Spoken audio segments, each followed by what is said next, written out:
Hey, everybody. Welcome to StL Comics Toys and More. We are doing our first podcast here in the shop, trying to see what we can do exactly. And we promise you not to make that title so long. We think it's going to be something along the lines of All the Smoke with StL Comics, or just BS talk. I don't know. We'll figure that out. By the time this video gets edited, we'll exactly know where we're going with that. So we're going to be very candid this first go around and, throughout about just how we are in general. You guys see that in the shop, the guys that know us, the people that know us. They come in here regularly. They see, we are not a pull punches type of crew. We talk openly and honestly. We can be nice, we can be polite and all that stuff, but, there we go, a little flip. But we're going to be candid. And with that, we're going to talk about the candid side of what we're doing. We're really shooting at the hip tonight. It's taken us a little bit longer than we hoped to iron out all the technical portions of this and get this up and going.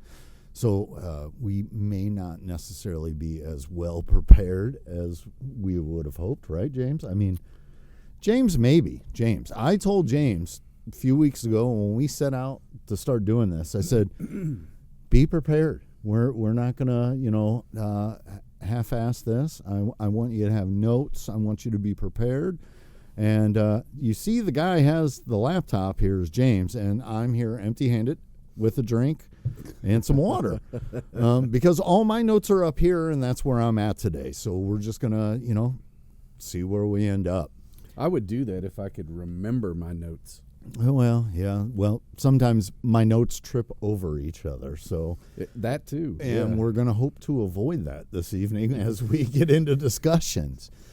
So another thing, as we dive into various episodes in this venture, there's going to be a lot that we discuss that some of you have, been shopping with us, following with us, connected to us in some way for many years, several years, a few years. You're going to hear some things you've probably heard before, especially if you've been following us on the socials. We're going to try to keep those points short and sweet and not really dwell on them and drag it out to lose your interest. But at the same point, we think some of that will have to be discussed. So let's dive right on in. Where do we start? Let's start with how do we end up right here today, maybe? Well, I mean, somebody once upon a time said, open a comic store. It'll be fun. It'll be fun, they said. That's my Die Hard reference, come out to the coast, type of thing. Yeah. I went many years selling as a online and convention, local show, traveling shows, all that stuff. Dealer. Did that for, at this point, I guess 16 years before finally opening the shop. November will mark us 6 years, 4 years in this location, 2 years in the previous. And, I didn't think I would end up here, to be honest with you. I enjoyed my freedom that I had with shows. Now, at the same time, with that being said, there was a lot of freedom that came to it. I didn't have to be here 5-6 days a week. We didn't have to have those 10 to 7, 10 to 5 hours, whatever days they were. But you did have to have another job. Well, I went 2 years without another job and just did shows and online. Even had somebody working for me in my basement. Mm-hmm. I'm sure it wasn't a pleasurable experience, but he got a paycheck and he did what he had to. He would travel with me to shows at times too. So, it was for a long time. It was a full-time job and then a full-time side hustle. And I was doing shows, and I was trying to push my eBay. And then in 2012, you started our Facebook page right about the time that, all the vlogs and blogs and you know, what do you call those boards? Message boards. Message boards. They all kind of started to fall by the wayside. Well, and that's what happened to the original StL Comics website. Is the traffic just went from being really busy to almost stark dead, and it's because everybody went to Facebook. Everybody went to Facebook, and Facebook was kind of a different monster than MySpace when it came into those type of things. You know, MySpace didn't really impact, you know, those type of sites or forums or anything. But then Facebook came along, and it all changed. Mm-hmm. And it didn't happen overnight. You know, I mean, I joined Facebook in 2008. It took till 2012 before you created the page, and we started to roll with that. Right. And even at that time, the business was very different. So, you know, there were years where I talked about buying existing shops that were already established and running. Looked at more than a few of them. Yeah, for sure. And then, you know, years later, before we opened this one, I looked at them again. I looked at several and looked at some books, and some people wouldn't show me their books. They would just tell me what they wanted, and kind of left a bad taste in my mouth as far as that goes. But then the flip to it was, well, do I really want to pay for what somebody else built and established, or do I just want to strike out on my own? So I started looking at that and decided, I mean, let's be honest, at that time, I wasn't going to take the gamble. Well, a lot of those shops also were new comic shops that were making their living off of every Wednesday's delivery. They were doing a very different thing than what happens here.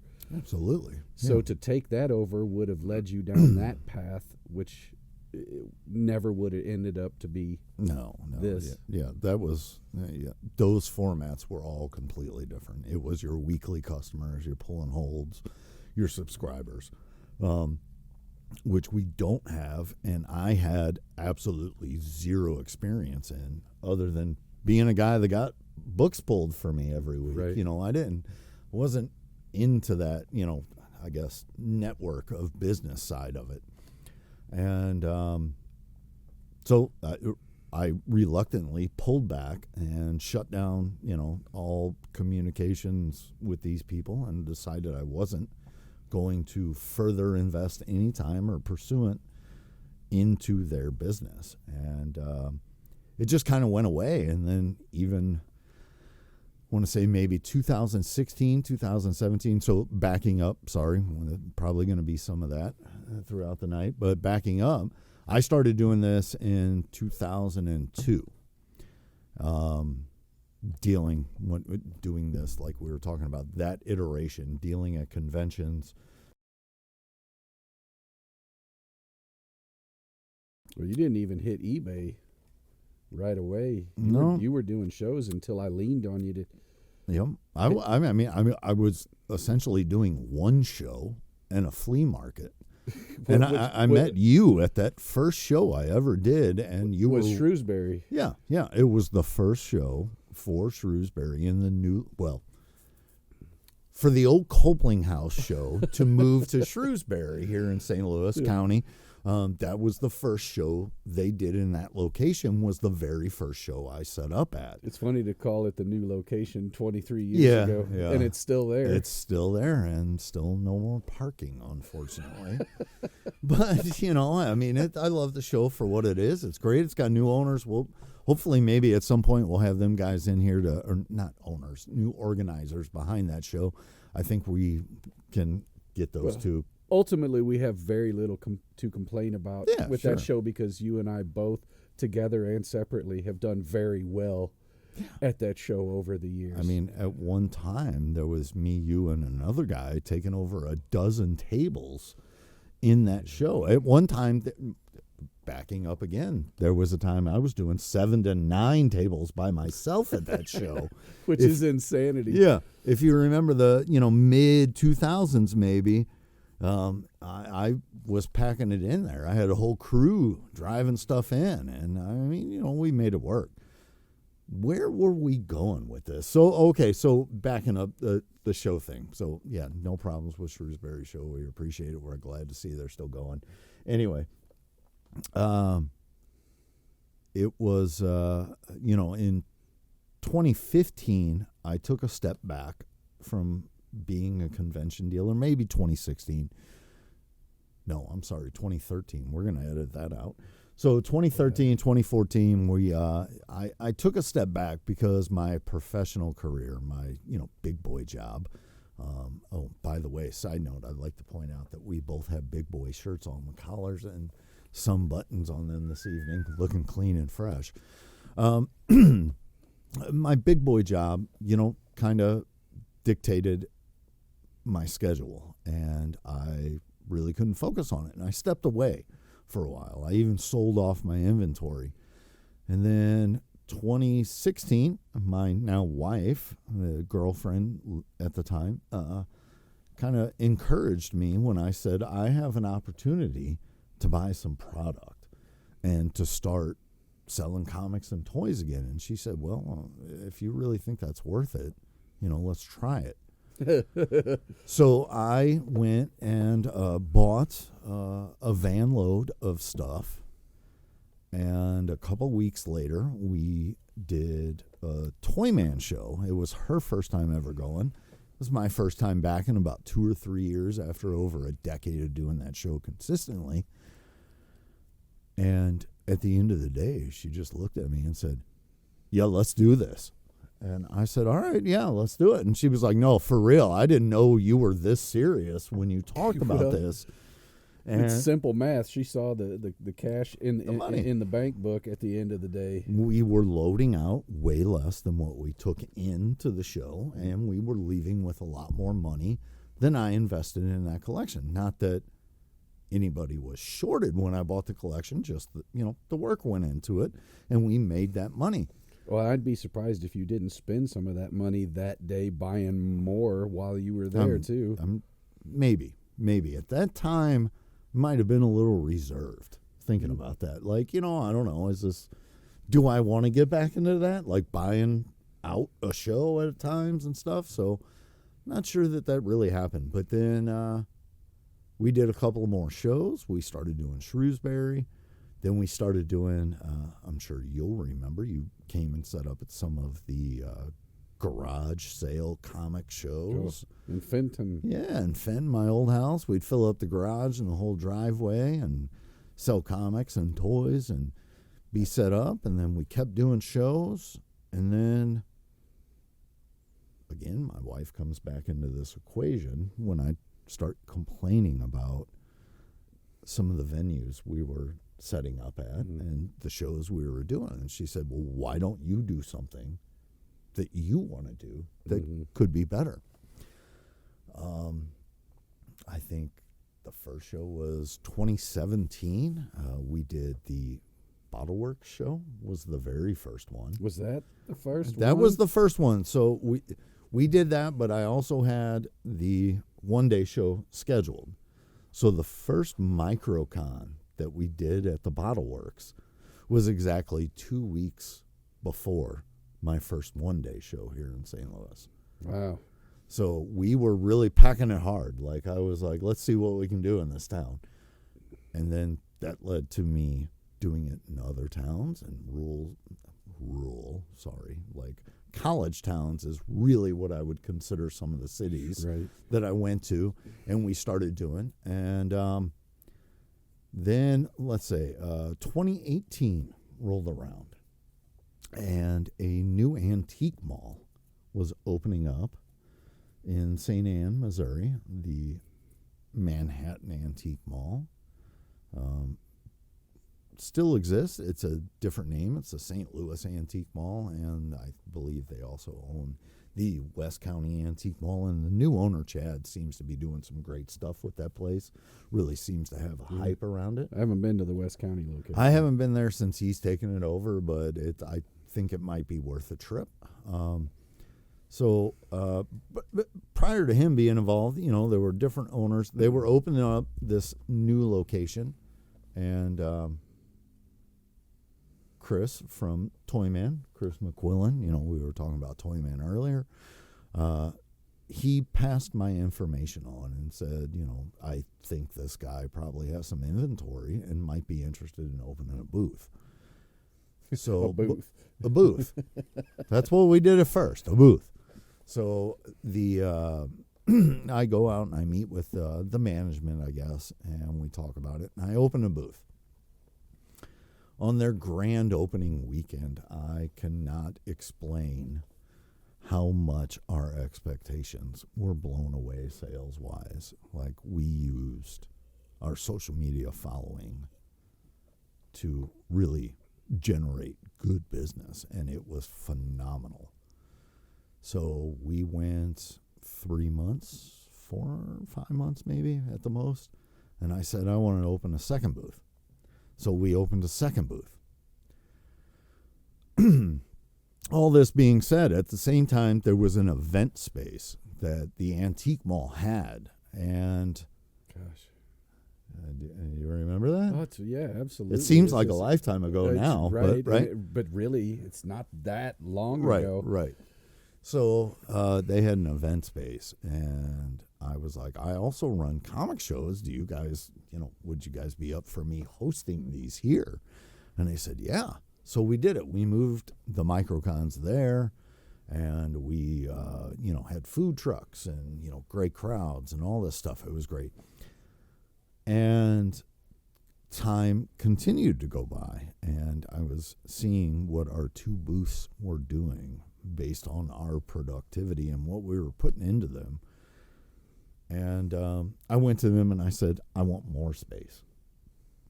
Well, how much more space do you want? How much do you got? That was kind of my response. But I think I want maybe another 4 10x10 booths, maybe 6. I don't know. So then they came back to me and they said, we have this event space that you use, and you are honestly the only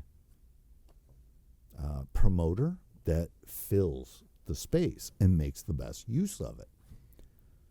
So what if we just carved out 1,700 square feet in the back corner of this event space and built you a store inside of our antique mall? 4 walls, a door, you can set your own hours inside of our hours and all that. And I kicked it around. I mean, I even went and looked at retail spaces. And we'll circle back, but one of the spaces I actually looked at was this space. I always eat at the bar across the parking lot here. We're very big fans of theirs. And I looked at this space. It was a Curves at one point, and then the Curves moved next door, and it left this space open. So I looked at it. I looked at other multiple spaces, but to be honest, numbers lie, people don't. I always say that. What they presented me to rent that space was a win-win for me. So we took that space on, and then 2020 hit. And April came, and COVID came. Mm. So we opened in November of 2019, and 5-6 months in, everything was turned upside down. It was a hard go. And then it got, long story, like even in the antique mall, we had to move our store and build a new one inside of the store. Crazy story. Like, weed grower involved, everything was going recreational and stuff here in Missouri. And somebody was just willing to pay more money for that retail space than the owner could make off of us. So that space got shut down, and then eventually we moved over, and then 9 months later we had to start over again because the same grower wanted more space, and the same landlord said, we can make more money with you than we do at the antique mall. And there were 3 months just totally up in the air of like, what are we doing? Like, where am I going to be forced out of here? Am I going to come in one day and the doors are going to be like, it was just very uncertain. Then finally they let us know, we're shutting the antique mall down and you have to figure it out.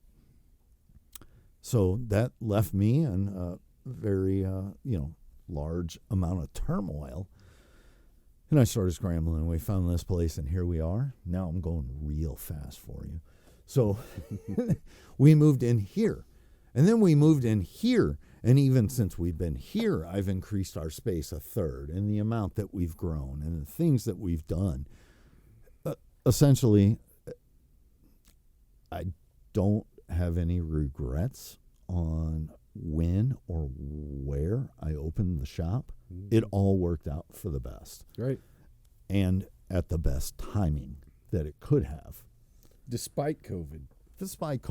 Despite inflation, despite all kinds of stuff. I mean, we went 2 years. I couldn't hardly get bags and boards, and right.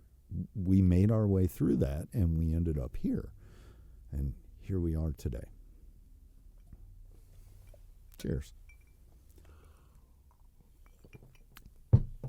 So, I'm going to take the focus off myself and put it on my hype man right now. Retro. James in the house. Ask me something. Let's get a little personal. I think, some people might want to know some history with us. What got you into comic books? When did you pick up your first book? I can't remember the first one. Oh. It's a lifetime adventure, right? Sure. I don't remember a time of not loving them, and in conjunction, the toys that went with them, the TV shows that went with them. The 80s was a really great time of selling stuff to kids that my parents could not afford. All your toy manufacturers figured out that they could make a 23-minute commercial with a cartoon and get you to buy everything that you need, your little heart desires. Well, yeah, I didn't get everything my heart desired, and me either. I was the kid that would read the whole comic, not just the parts. Like, I read the ads. I was a knucklehead, and every little note that the editors put in there that said, see this issue, I wanted to go see that issue. So that was my nature, to become a hoarder straight out of the gate. Because, I wanted all the issues so that I could go read all the things. All the connecting stories. Yes, I wanted to read everything they told me to read. Yeah. And that takes you back into comic history real fast. Yeah. And at the time, we were talking about 1980s, really Marvel Comics, which I was most into. Those storylines were only going back a little over 20 years. And, here we are 40-something years later. Lord have mercy on anybody that starts now. Well, and all of the restarts you're going to have to partake in. Right. I mean, that's a different story. But I read everything I could get my hands on. All right, so you can't remember the first book.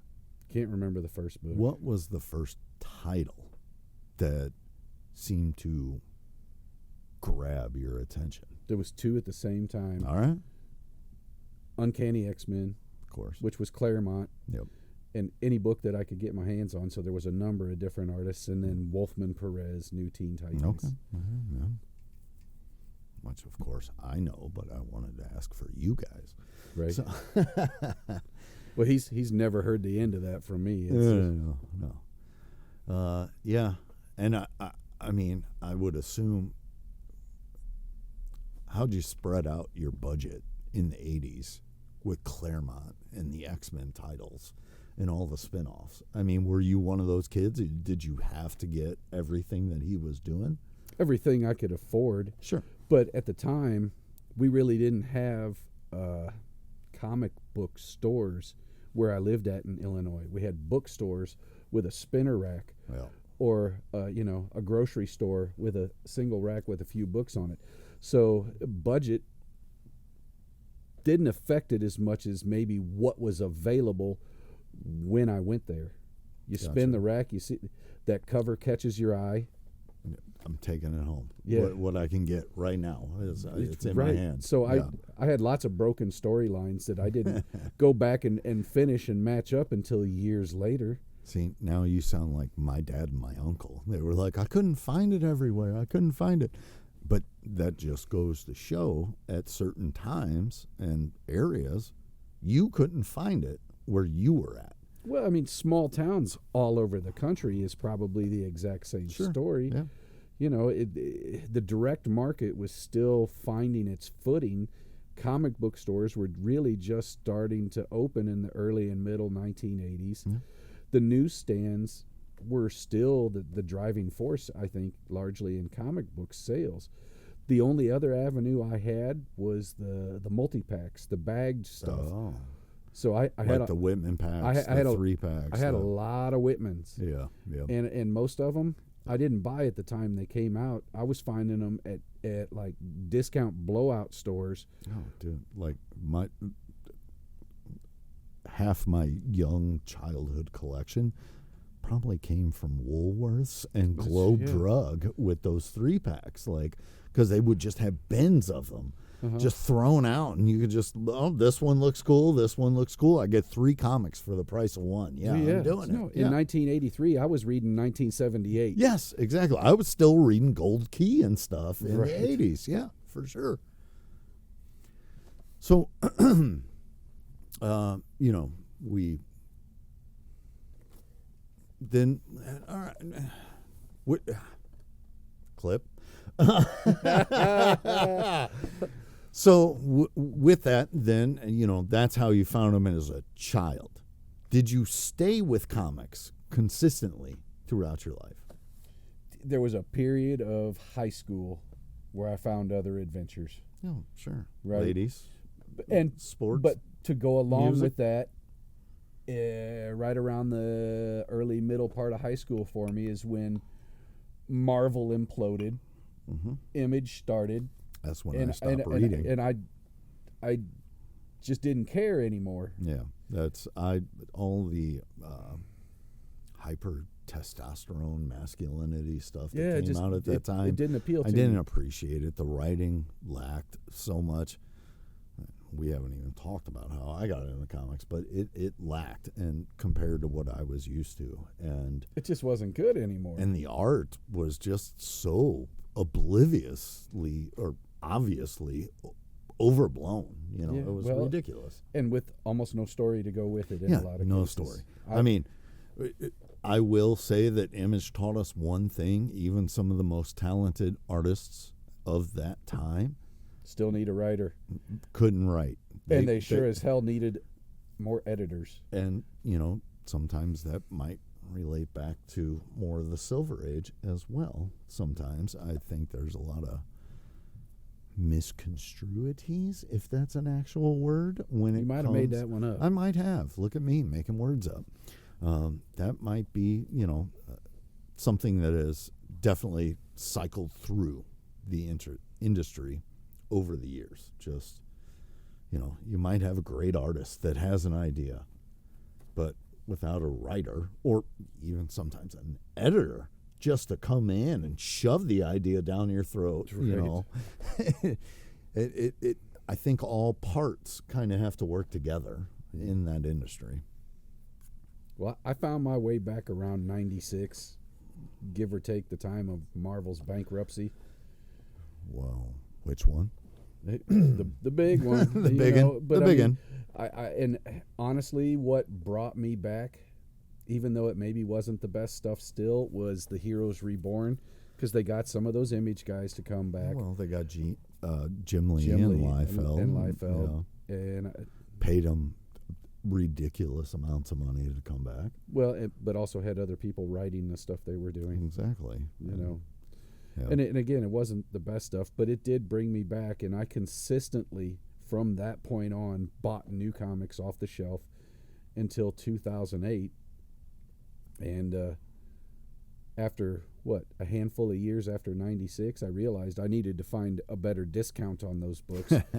So I went to make friends with people that had shops and work out a deal or two to help their business in ways in order to earn a better discount and make it so I could afford to spend the same money and get more books. Well, there was a time you were even reviewing books, right, online? Yeah, and that came a little later after the initial success of the old StL Comics website. I joined up with another site and was writing for them along with publishing things to the StL Comics website, and did get a lot of stuff for free. Never one book from Marvel or DC, or hell, even Image for that matter. Oh. I had a lot of indie stuff, but at the same time, I was introduced to a lot of things I probably wouldn't have purchased necessarily, or even found my way into without these guys saying, "Hey, you should check this out. You should review this." I found so many good things. It really opened my mind, and it was around that same time I really started reading a lot more indie stuff and books like Fables and Why the Last Man.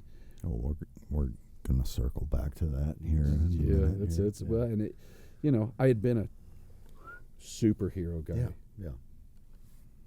And it, really came to realize that there was a lot more out there, and just because they didn't wear spandex in bright colors, Well, the medium can definitely deliver on a lot more than what people think it can. Absolutely. Yeah, for sure.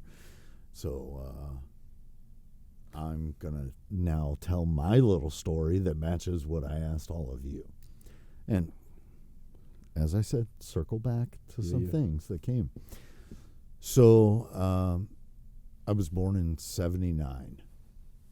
In 82, my uncle was my babysitter, essentially. And my earliest memories of almost anything, not just comic books, but almost anything, is sitting on his lap in my parents' living room in a chair, and him reading me things like Giant Size X-Men 1. And wait, an actual copy of GSX1? Yes, yeah, for real. Like X-Men, he was a Claremont god. You should learn this. Even at that time, that book was worth some money. Yeah, he was trusting. That wasn't Claremont, but yeah, it was Claremont. Claremont worked on that book. He did, okay, and that was Lee Ween? Yeah. So he knew a great story, and aside from the colors and images jumping off the book in my young, 3-4-year-old face, Dave Cockrum, was also my uncle's Senka breath breathing over my shoulder as he read these things to me, and it was awful. So I kind of have mixed feelings. But then in 1983, in the neighborhood we lived in, we had a comic shop that was a block and a half away from our house, and it was run by two brothers. Oh, and these two brothers are exactly why my shop is the way it is. I will never own a shop and be the people that they are. And I know not only myself and him, we can be curmudgeons. But these guys, these guys just, they left a bad taste in your mouth when it came to the hobby. And we had a new shop open maybe 3/4 to a mile down the road. Which is right on the doorstep, all things considered, of one comic shop versus another. Yep, pretty much. I mean, it was the same neighborhood, neighboring neighborhoods at least. They were connected. And my uncle, found out that this place opened, and essentially once a week made me start going on what we termed as the death marches. I would march down Gravois from Gravois Plaza. If anybody is familiar with the old south side of St. Louis, you had Gravois Plaza, Kmart Plaza, Kroger up there, Gravois and Grand. We would march from there down to, the shop was called Moe's Comics. We would go under the viaduct and back up the hill and past the Wonder Bread outlet and over here to get comics. I'm going to learn to stop hitting that. And, there were times in the beginning of that first year, he's got me marching out in like 4 inches of snow. I'm like 4 years old. Snot is freezing out of my face. But when I got there, you walked in and he kind of had this odd setup, like looking back at it now, the way the shop was. You walked in and it was almost like a sunroom. And it was just bargain back issues, 50 cents, $1. Didn't he have new books too? Oh, yeah. And then you would walk in further to the next room in the shop, and he would have his new books and his higher end back issues. And I remember, to this day, I don't remember the actual book. I can just envision the cover in my head. I think I bought this book a total of 3 times from his shop. And there's a couple, and we'll go to those. But the first one was Superman's pal, Jimmy Olsen. Really? And it's where Superman is laid out on some power lines on the cover, and his suit, Clark Kent's suit, is kind of like burnt up, and you start to see revealing. The Superman. Yeah, you see the reveal underneath it. And then She-Hulk. Savage She-Hulk number 3, I think it is, where she's on the it's almost kind of, some people have made the reference, but almost like an Action 1 homage, where she's holding the car up. That one, and a Tales of Suspense with Hulk and MODOK, Jesus, on the cover, coming at each other. It was crazy. Tales to Astonish, not Tales to Suspense. Yeah. Of Suspense. Jeez, I'll get those words right. We'll work all this out, guys, together. So, I just, I bought books. So anyway, the story behind all this, I've gone way off in the weeds. The point was, my uncle taught me how to read from these comic books, and then created an interest around them, and fed that interest. To this day, I still write in block letters, because of comic books. That's the way. But by the time I was in kindergarten, I could write in cursive because of him teaching me all of this through comic books, and then going beyond that. And I read comic books for years. I mean, I had a friend that lived in Oakville, and we would go to comic headquarters, and back when Steve was the owner, rest in peace. And I would buy back issues there. Fantasy in Maplewood that's no longer around. Well, back then it was Ravensloft. Sorry. Fantasy in Kirkwood is the shop I was actually thinking of. And Fantasy in Florissant. They're all gone now. They have shops. Was that Fantasy Books or the Fantasy Shop? I don't know. That all gets very murky between the two people the two names. And Bob's Place in Kirkwood was. When did he open that? Well, Bob's Place, isn't that what Fantasy took over? On the corner there on South Kirkwood? No, he was, what was he, second story? Because he was upstairs? Oh, Bob Monkey. Bob, who's no longer with us. I remember Second Story Comics. Yeah. Yep. We're going deep. So, anyway, we'll stay away from some of those stories. Some of those people.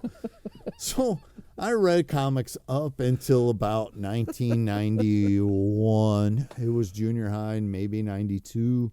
It was right around the whole, just as we were talking about, the Image split, when they shook up the industry.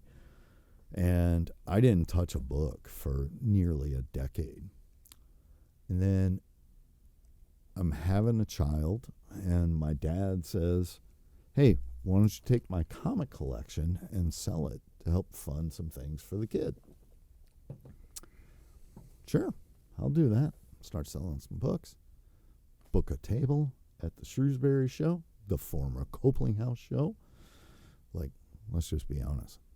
At least it wasn't on the second floor anymore. And everybody had to pack up, and there was air conditioning in the building. Still moving into Shrewsbury wasn't always the greatest of experiences, but it was better than Copeland. It was better than the Copeland House. It's still not the best dealer load-in experience. True. I set up, and I'm just going to throw it out there. Like, on that day, I met 3 people. I met Steve. We'll just leave it at Steve. Certain people don't know who that is. He's no longer in my life, but it was a dear friend for a long, long time, and I miss him very much. And then I met Mark, who I think everybody could see that Spidey bike back there. That was Mark Ferracci, second owner of All American Comics and second owner of Moe's Comics, and then merged them together and ran them for several years, many years, until he passed. And now our good friend Dave runs that shop, and he's doing a great job with it. Yes, he is. Anyway, moving on. And I met this SOB right here. Those are the 3 guys that were actually kind of friendly to me. Mark, I think, had ulterior motives to that. I told him that later. There's no shame. He would be aware of that. He'd probably admit to it. Yeah, he right? was like, "What can I get off you?" Right. But you and Steve were actually very friendly because you guys, I think, knew, obviously, that I was new to, the scene again. It had been 20 years probably since I've been to a comic show, 15. And a couple shows go by and I start talking to you. And you're like, "What are you doing?" I'm like, "I'm a mercenary, dude. I'm selling this stuff." Like, I don't know, what do you, you're talking all this nerd crap to me. I don't know it. Go outside, nerd. I don't know. And then you're like, "Well, if you really haven't read a book in a while, like, maybe check out some of these." And I was like, "Okay, what?" Those books were Fables, Ex Machina, Why the Last Man? Why the Last Man, and The Walking Dead. Oh, yeah. Yeah, because this was 2003, roughly at that point.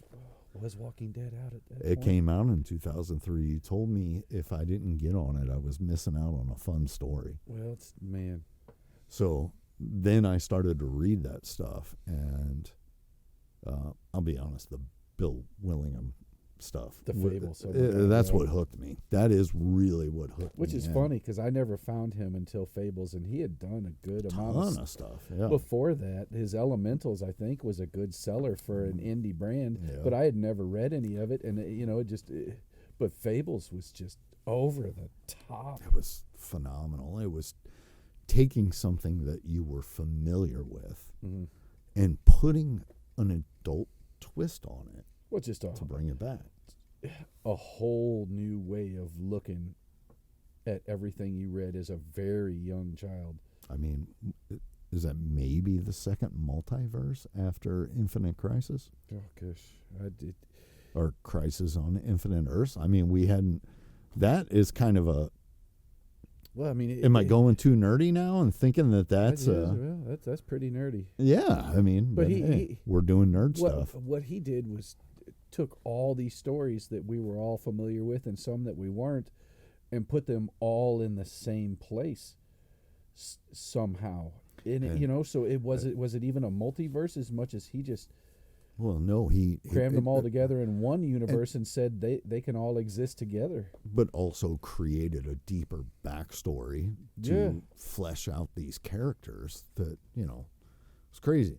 That was the first celebrity back in the beginnings of Twitter, celebrity, I say, that I tweeted and told him, "Hey, it's because of your book." Yeah, my turn.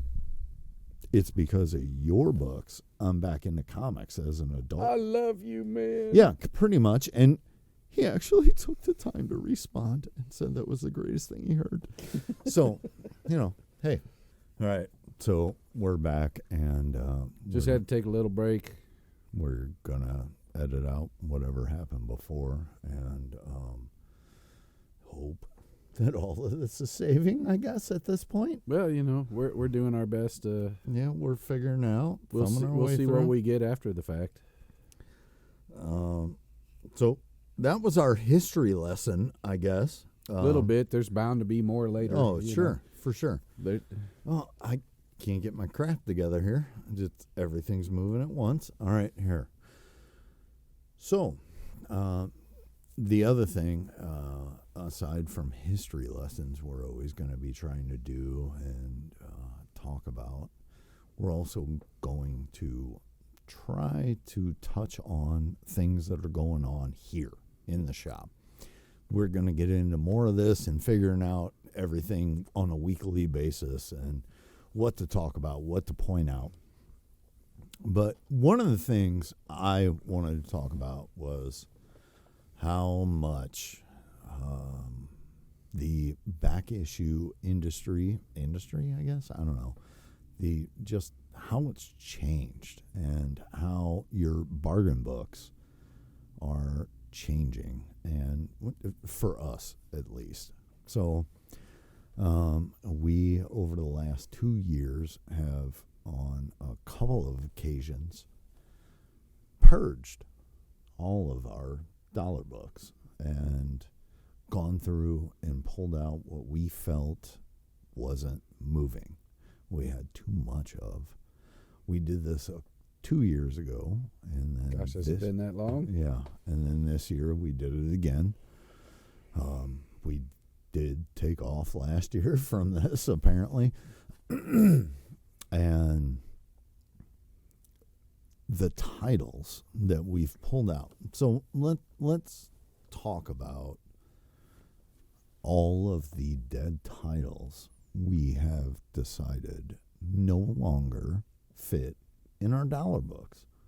There's so many. Oh, yeah. Anything Rebirth, except for, just a couple of keys. New 52, except for a couple of keys. Anything that says Superman on it. Superman, Aquaman, Green Lantern. Robin. Outsiders. Oh, man. So then the flip to that is, some of that's great stuff, but then it's also indie books that we just know aren't moving. They're phenomenal reads, though. Yeah. Like some of them, it's not a judgment upon their content. It's their ability to sell. The demand that drives the price. And we're not deciding that. No. Our customers you guys, everybody out there is. Yes. And that's it. Like, Why the Last Man, Fables. We were talking about some of these titles, some of the greatest reads. I mean, at times, don't get me wrong. Fables fell off at one point, did some spin-offs, and lost my interest and got too oversaturated, and I couldn't do it. But you have Ex Machina, you have The Walking Dead, I guess, kind of the same thing. The big hype came and pushed that title up, and then nobody was interested anymore outside of the big keys. And when I say big keys, it's let's really get down to like 4 or 5 books, Well, and even the first Michonne, the first Governor, the first issue, that's it. Well, and the first 20 issues is probably, if there was going to be any demand, just based on the print runs for those books and the availability. Right. And much in the same way that Invincible early issues are in absolute high demand right now, and it's because Low they're largely unavailable, and when we get them, they disappear. And that is a book that doesn't seem to have been massively shoved down our throat in reprints. Right. Invincible, unlike The Walking Dead and Fables, all of those titles, those trade paperbacks, they're in the 1900th printing. And it's crazy. Well, and we can hardly afford to take another Fables trade paperback across the counter at this point. Right. We don't want to buy any more of them because we can't sell them. And that's sad because they're great reads, but nobody's picking it up. So, and they also, that series did very well. Yeah. And it was not necessarily huge print runs, but then they reprinted it and they reprinted it and they reprinted it. People kept buying it and kept buying it and kept buying it, and they kept reprinting it, and then now here we are with an abundance of it. Uh-huh. And it's the same thing with the rebirth for DC, the New 52. I think in the next year or two, we're going to see that a lot with the Powers of X and the House of X. Very well might. Well, and with the rebirth and the New 52 stuff, it's not just the single issues.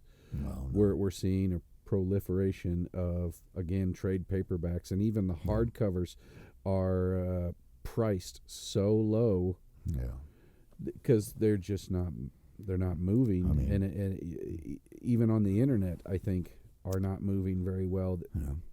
Well, and I mean, the same thing happened.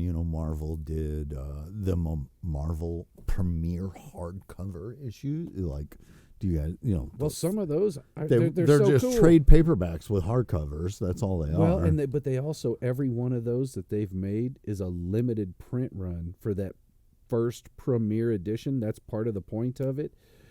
Is it something they've reprinted before? Almost assuredly. Sure. Is it something they're going to reprint again? Absolutely. Yeah. So does it really matter that one printing of it is limited? They're kind of cool. Right. That, but you might have some different cover art or, like. I manage this collection here in the back room, and I don't see it helping them sell at all. No, I mean, and the simple fact is that, when it comes to Marvel, some of that you've had reprinted in Masterworks. You've had it reprinted in Essentials, yes.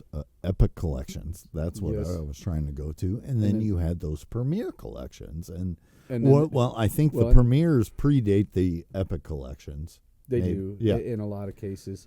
But then you also, at this point, have Omnibus. Yeah, then you have the Omnibuy. And then there's just the regular old trade paperbacks and hardcovers that they've made of all of it. Yeah. And, and when we're talking about Silver Age, Bronze Age stuff, a lot of that was reprinted in comic book form. Yeah. And in some cases, more Marvel was the king of reprinting that stuff. Sure. Yeah. Because it sold. Collector's item classics and, greatest comics and, all that stuff. Well, and at the time they were doing that, there weren't really back issue stores around. No, exactly. Those predated comic shows, back issue stores, all that stuff. It was the smart thing to do because you're presenting material to a new generation that hasn't already read that stuff. And don't have to pay the creators again. Yeah. The material has already been created. Yeah. You've paid for it once, print it as many times as you can. That's kind of the motto. Right? Well, say it's a middle 1970s book. It's got 30 or 35 cents on it. You're charging the same price for that reprint that was already done. Right.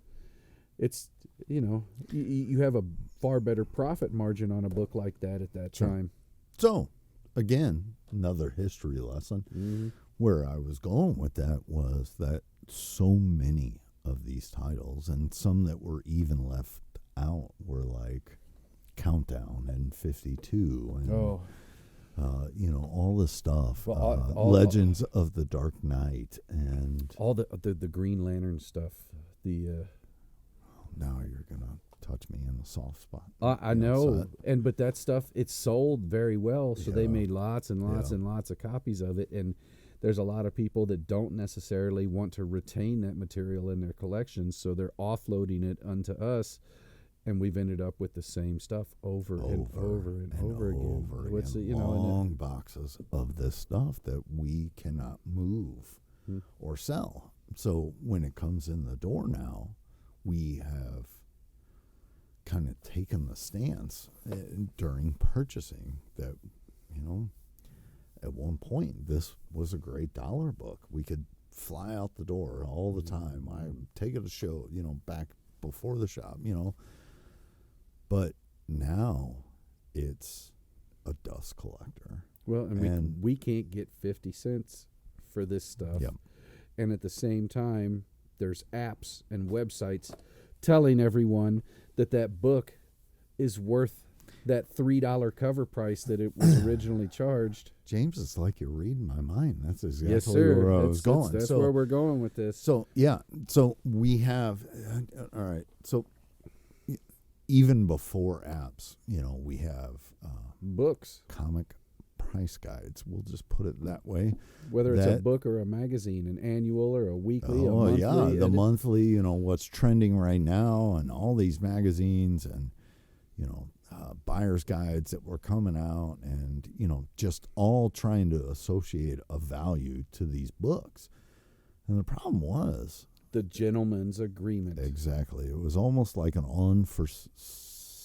unspoken gentleman's handshake that we will never value your published work below retail. Well, it's original cover Yeah, price. below retail, the original cover price. Exactly. So if you said this book was $2.99, our median price in our price guide is now going to be $3. And that's just not the reality. When backing up to the history lesson from before, when I talked about, coming into this as a dealer and learning things, the biggest thing I had to learn that a comic is only worth what somebody is willing to pay for it. It doesn't matter what the price guide says, especially when the price guide only comes out once a year. It depends on what the audience determines it's worth. And you have to look at real-time stuff. And a lot of... So then we flip into talking about these individuals selling these collections to us with these titles and what they have set their expectation level at and what they think it's worth based on these apps. So, well, it's a good news, bad news situation. Good news is we will buy your comics. Bad news is not for what you think. It may not be that value that you've been misled to believe it's worth. Right. So if you have Silver Age, X-Men, Avengers, Fantastic Four, Brave and the Bold, those early even issues, Bronze Age. Yeah, like all this stuff, Marvel Spotlight, all these first appearances, we're going to pay up for it. Absolutely. But if you have stuff that we are going to struggle to sell at 50 cents an issue, you're not getting 50 cents or $1 a book. It's not going to happen.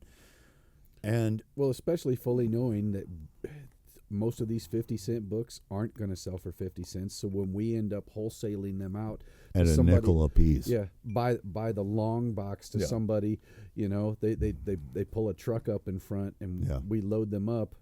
And it happens. And we have to move. I have to shovel the shit out the front door sometimes to so get we it can out get here. more in here for y'all to flip. So we can fit something new that interests you and makes you want to take it home. Right. So that's all there. So, taking into consideration that we have to shovel some of that stuff straight out the front door just for somebody to take.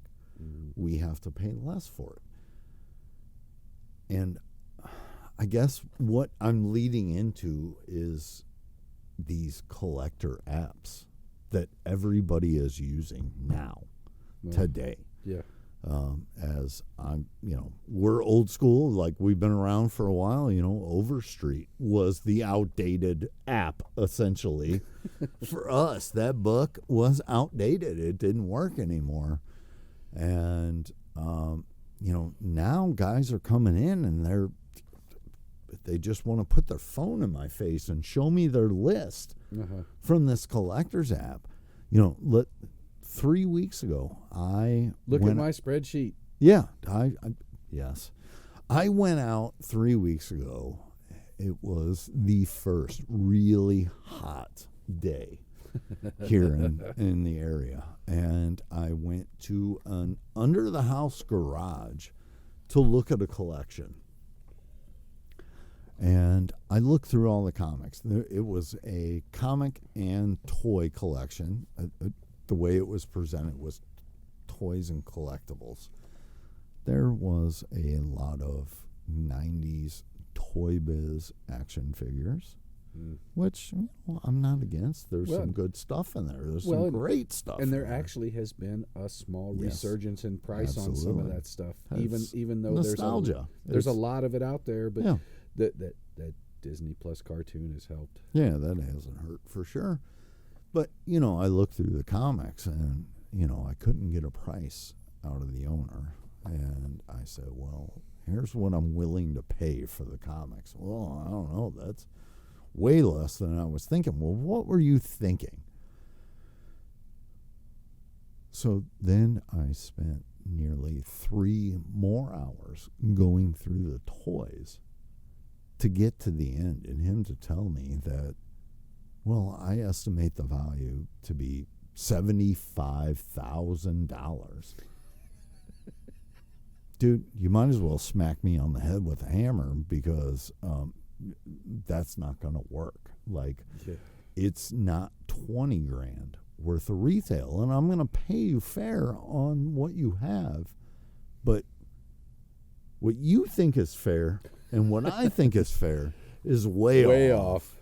And toys aside, he even said, he was like, I don't really know with the toys, but the comics. So he was using a collector's app. And these apps, there's so many of them. Like we use them as reference points. We pay for subscriptions. It's almost the same as the old Overstreet days, just a great reference. Figure out where the keys are in the room. Sure. Reference. Tell me where the hot points are. But not necessarily for pricing. Yeah. Whoa. Well, so your app is telling you it's $75,000, and I'm thinking it's about 15 grand. How are we going to meet in the middle? And that's the thing. He shows me that the app says that's the high end. Is your app telling you that the high end includes graded 9.8s, 9.9, 10s that might be out there, which for you some don't of this have. Crazy, weird modern stuff that might be graded? Like, you don't have that, and I can't pay based on graded prices for raw books. I can't do that. Well, how do you expect that? Your raw 8.5 is not worth the same money as that slabbed even 9.6. Exactly. So where are we at? And then how can we get back to reality?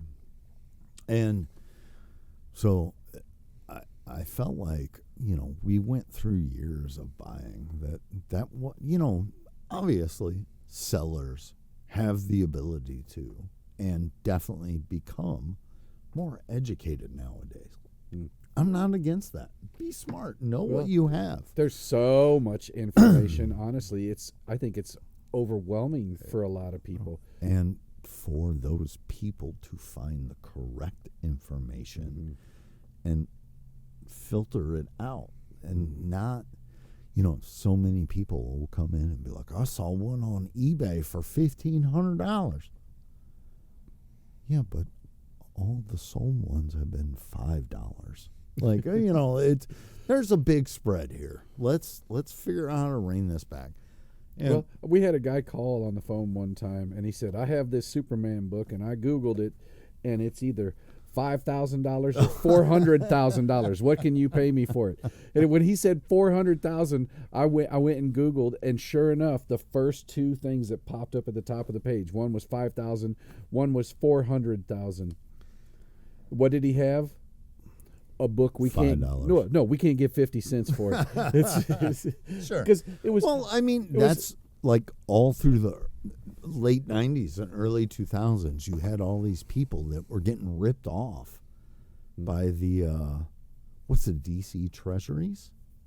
Treasuries, not the big DC, ones. Yeah, the Treasuries. Marvel Treasuries. Oh no, you're talking about the famous first edition. Yeah, the first edition where they would rip the cover off.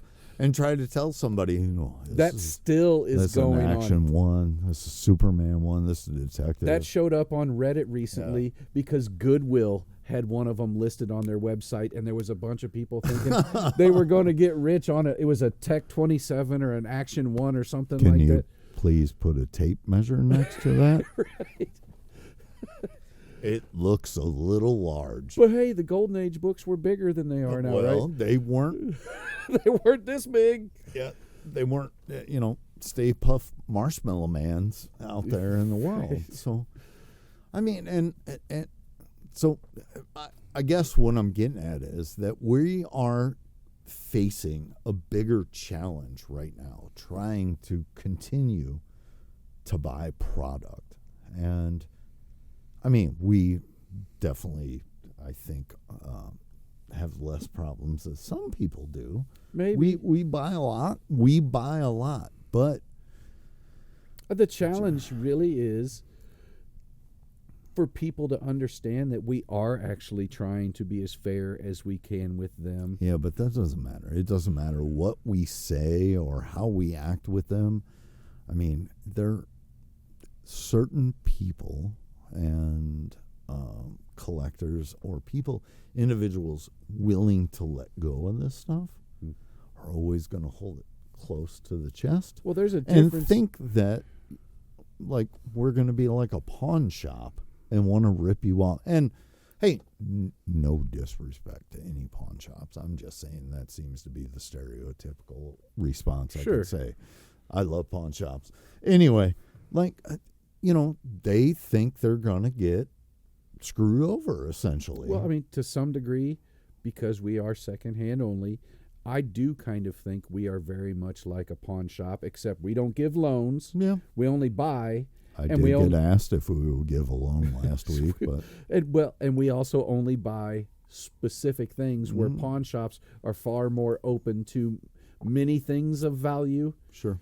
I don't want your Rolex. Right. I might. Well, I want your X-Men. Yeah, I want your X-Men. I want your your Fantastic Fours. I want your Mezco 112s. No, that too. I want your sideshows. I want your sideshows. Show me the Super 7. So, yeah, at times, where were we going with this? Is ultimately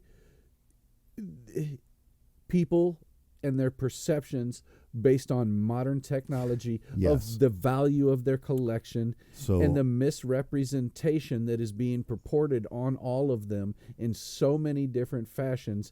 And I don't want to start naming apps or websites, but the truth is the majority of them are leading people to believe incorrect information. So you stated you didn't want to name any apps or call any out, and I'm not going to either. I'm going to stay on that page. We're not trying to throw shade. No, not at all. But sometimes some of, if we want to put things into perspective when it comes to comic books and these collecting apps, to also look at the other collecting apps that are controlled, owned, sourced by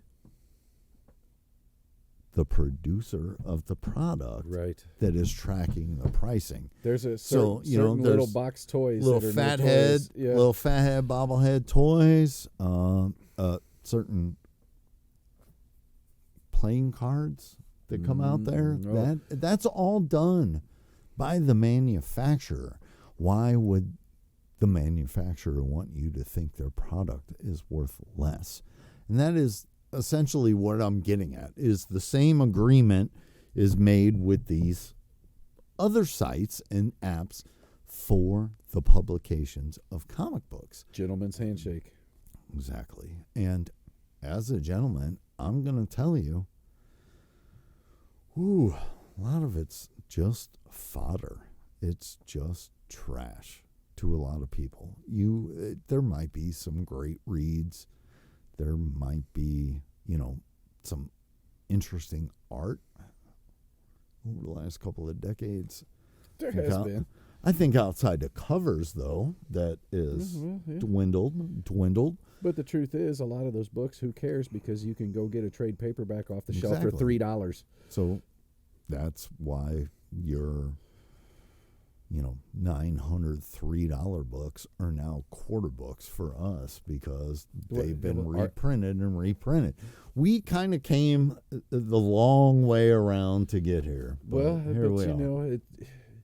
Not everybody understands all of that within the long way around. Sure. I think there's a huge misconception, and to some degree, this is probably why a lot of shops just said, forget about it. We're not going to buy your back issues anymore, because they've taken so much flack. Well, and were they lowballing in some cases? Maybe. Sure. Were they making fair offers? Maybe. Did the person on the other side of the desk see it as a fair offer on enough of a regular basis to make it worth all the ish that you put up with in the process of doing it? And I could see a lot of these guys, especially the ones that are selling new comics, just saying, I'm out. Yeah. I'm done. Well, why, for those guys, why would I want to put in the extra work, real estate, storage, for all that? But that's all we do. That's all we do. And I think that was the big point of that we're making changes and we're throwing out some of these dirty with the bathwater.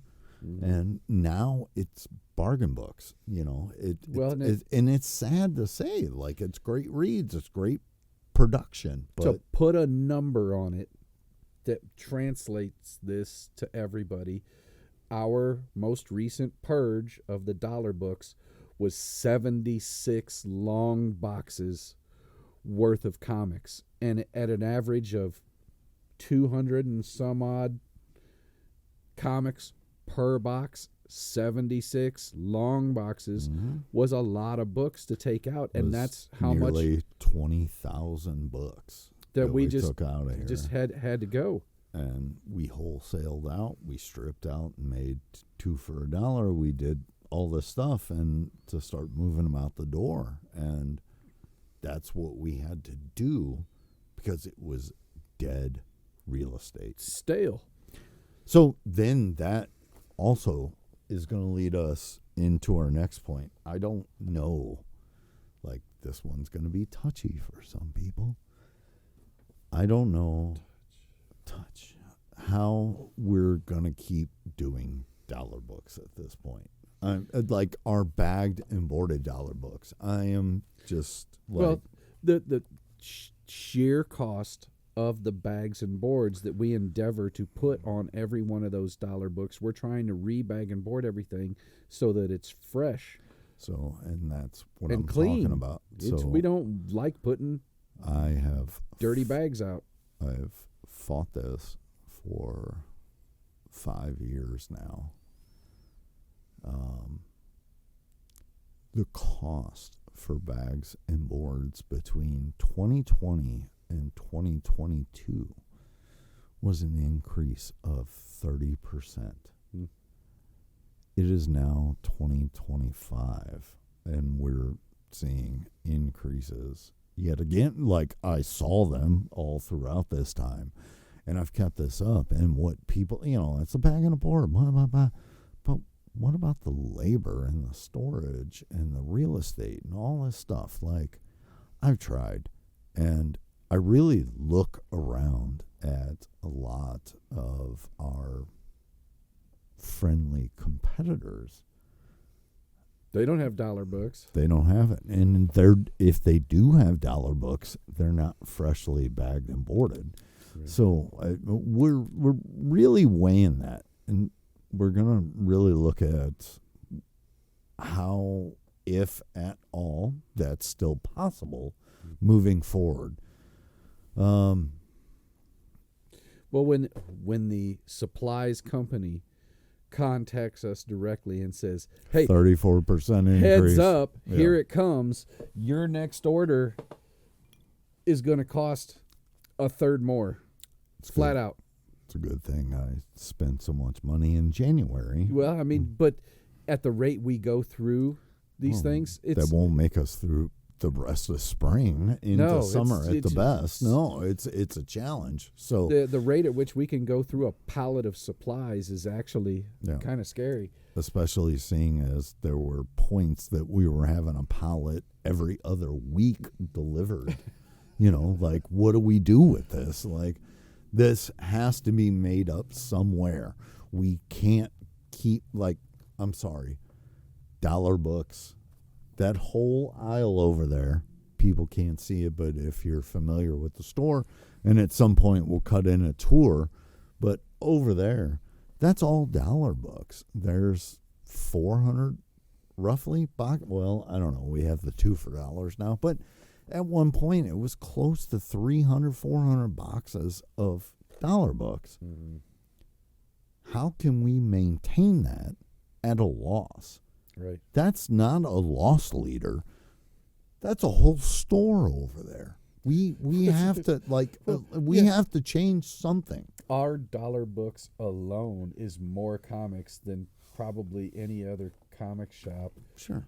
In 3 states. Yeah. Has in one place. There's very few that maintain that kind of back issue inventory. And it's because they don't have to. They're selling new comics every week. We're doing something different. We have to keep the inventory for you to come dig through. And we want it to be fresh all the time. Yeah, absolutely. It's got to circulate. It's got to come in. It's got to go out.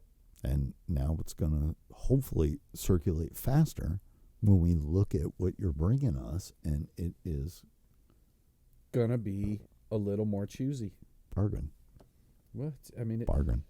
Yeah. So come find some reading material. I don't know. I think we might have finally reached the end of this. Well, we got to be getting close because we're probably... I think we're coming up on an hour and a half, and I said I'd like 45 minutes to an hour. And now we are getting real deep, and we're going to cut this down and hopefully deliver something watchable. Well, I think this first podcast is easily going to be over an hour, so hope y'all enjoy our opinions. And, I think I can speak for Eric here that after all the years we've spent doing this, the one thing we might be entitled to is some opinions. Yeah, for sure. We're entitled some opinions. We've earned a couple. We have been in the trenches. Yeah. I'm still in the trenches every day. So well, I mean this exact thing, one of the points I wanted to say is this job is a hustle. We have to work hard on it every day, 7 days a week. And I don't know if I could, or you in good conscience, necessarily recommend this gig for most people. We get a lot of calls from people looking for a job. Yeah. And we could talk about all the different reasons why we can't just hire anybody off the street, because there's so many things it takes to do what we do. We don't hire no geeks off the street. Well, we can't. The amount of knowledge that we require for somebody to do this job. Well, yeah, I mean, there is knowledge, and we have found ways, and we're going to talk about, I think at one point we will spend some time discussing all the team members that helped us get here. Absolutely. They're brothers and sisters, and we love them to death, and we just want to give them a shout out. With that being said, yes,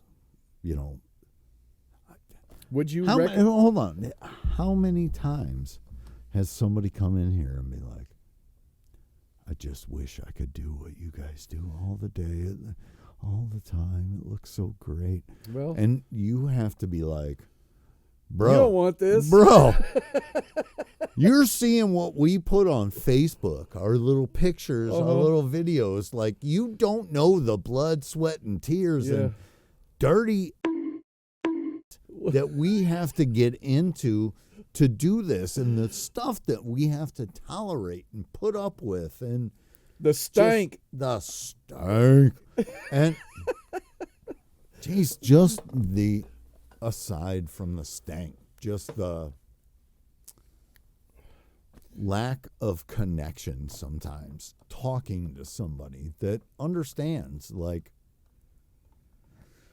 oh, that's a whole nother episode. Like the guy that brings you in his toy collection that's covered in dust and mold and mildew and dog hair and soot and everything else, and then gets mad when he finds out what you charged for that collection after you put all the elbow grease in to clean it and get it presentable and get it out there. Yeah.